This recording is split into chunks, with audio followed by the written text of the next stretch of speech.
Hey everybody, and thanks for watching Woodcrest Bonsai.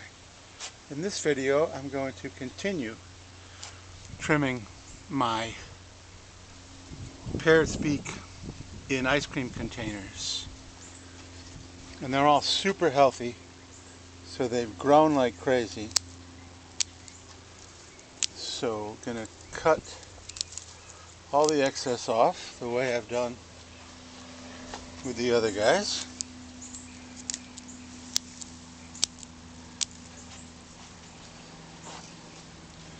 And then see where we're at with this guy. We have perfectly placed first main branch, second main branch, and then up in here we have some growth that's gotten a little too thick, and once again that's because if you let these things go, they're going to want to get taller and taller at the expense of the lower branches. So this is another tree that's very graceful, has nice movement, and we've got right here, we've got two different branches both coming out of here, and we don't need both of them. So I'm going to take that guy off of there. Oh, if I can. I don't want to cut into the other one, that's the problem. There we go.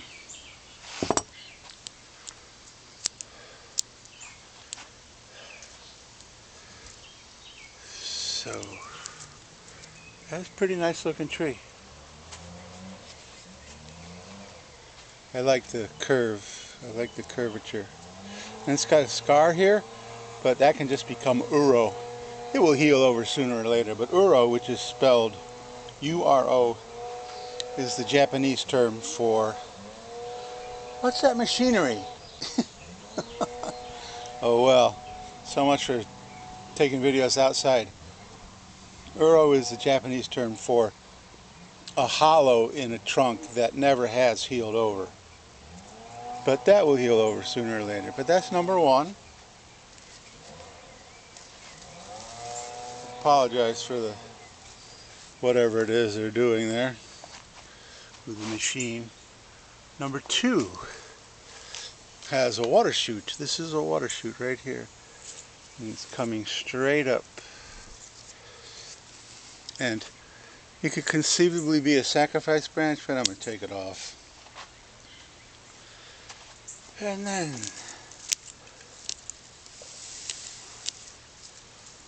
cut off the elongated growth.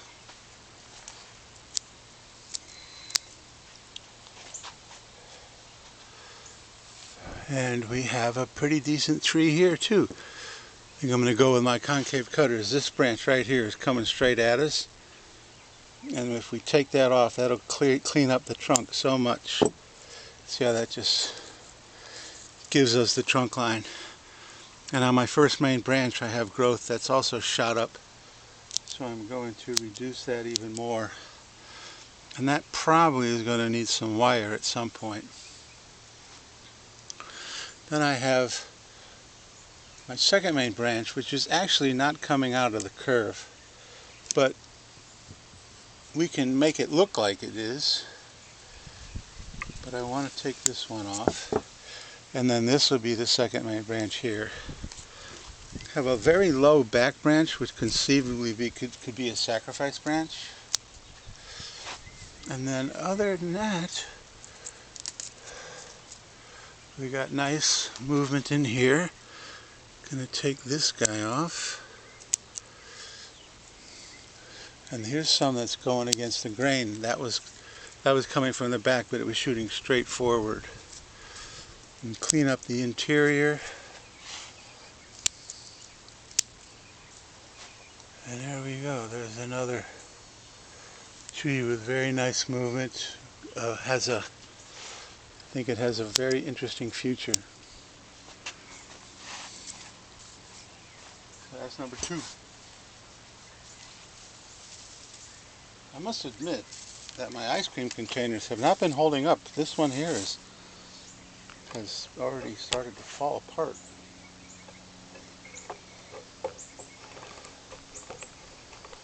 However, I'll just have to go eat more ice cream. Which I'm pretty good at, actually.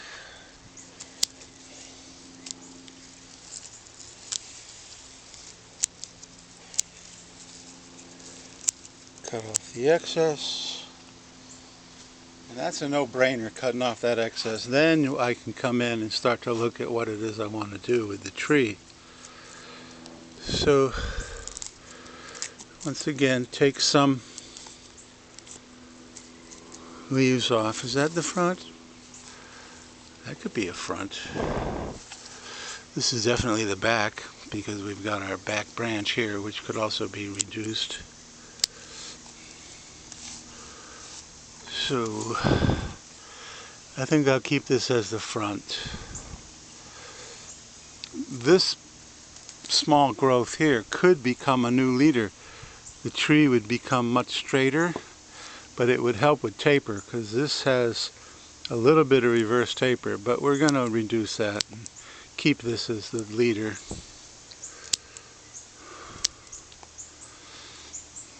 And we really don't need that guy. Typically, when I think I'll keep this as a sacrifice branch. Typically when I'm working on trees, I want to try to get all the heavy growth out of there. Here's another piece of heavy growth, but I shortened it. Actually, I'm going to take it off completely. You notice there's a scar here, which has created a little bit of reverse taper, but not so bad.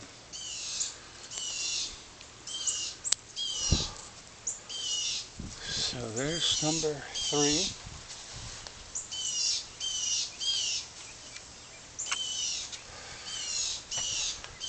Number 4 is pretty much the same. And we're getting some wind, and I hope it's not interfering with the audio, because I just hate that. But I'm in the middle of doing a video now, so if it does create problems with the audio, I apologize profusely, because I hate that when I'm watching a video. So I'm actually doing this in the afternoon. Thought I'd come and do an afternoon video. Normally I do it first thing in the morning when the wind is almost non-existent. And once again, pretty decent movement in the trunk.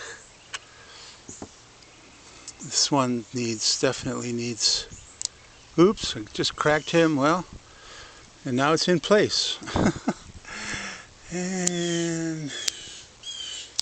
And these things grow so fast, it's just really not even, I think I'm going to take this guy out of here completely. There we go.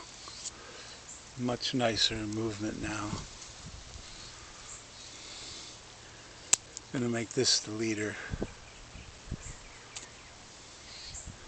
So there's number 4.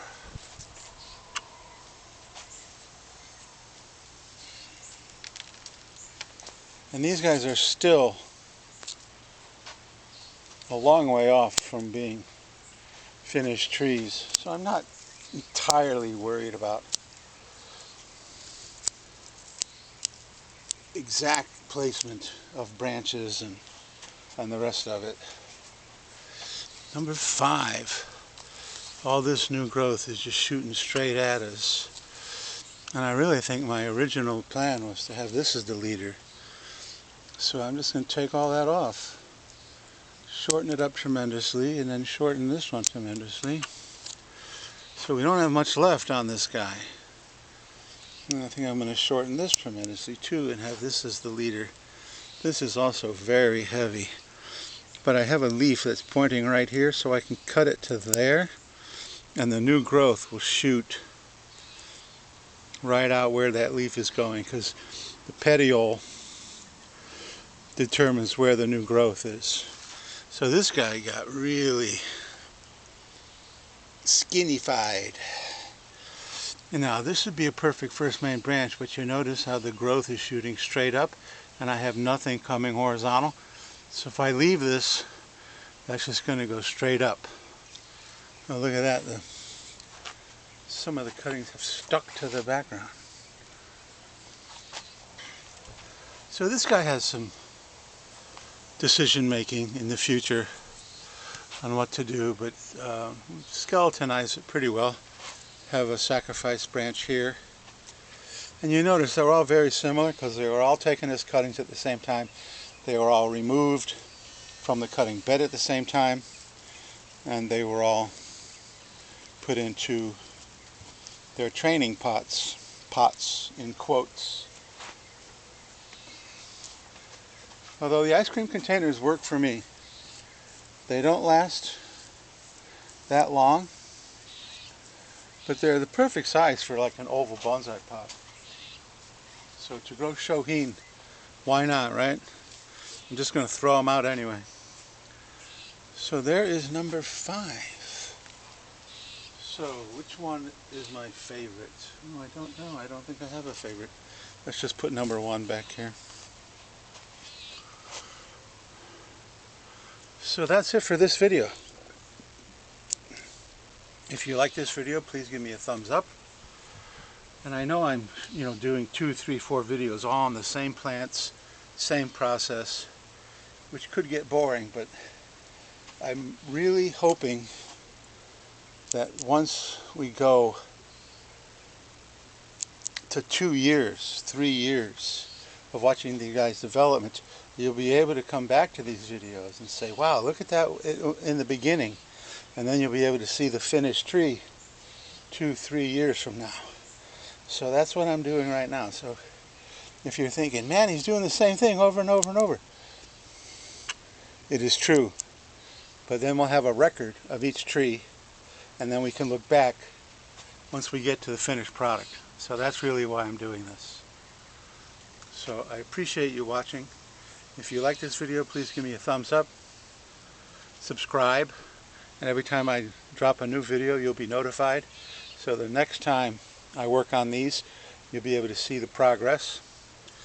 And I've said in some other videos, because this is now number 3 of doing these guys, that I plan on taking some of these into bonsai pots, the ones I like the best. And, of course, that means that I think they're the best. And because I think they're ready. You can grow a tree in a training pot for many, many years. But I like to put stuff in bonsai pots. And if it's premature bonsai potting, okay, I plead guilty. So anyway, that's next spring. So like, subscribe, hit the notification bell, and leave a comment. I also started my new black background. So if you have been watching other videos where the stucco was a little busy and you were having a hard time seeing, let me know what you think about the new black background too. So thank you so much for watching, and I will see you in the next video.